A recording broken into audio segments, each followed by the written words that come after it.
Hey everyone, and welcome back to another quick tech how-to video. In this video, I'm going to be showing you how to speed up video on an iPhone. First, open the camera app. Now you're given a lot of options when you want to take a photo or video on an iPhone.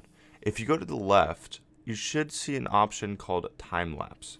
Now this is the fastest way to record a video because time lapses are taken over time, meaning that the video is going to be very long, but the time lapse is going to speed it up so that it's normal length or even shorter than a normal video.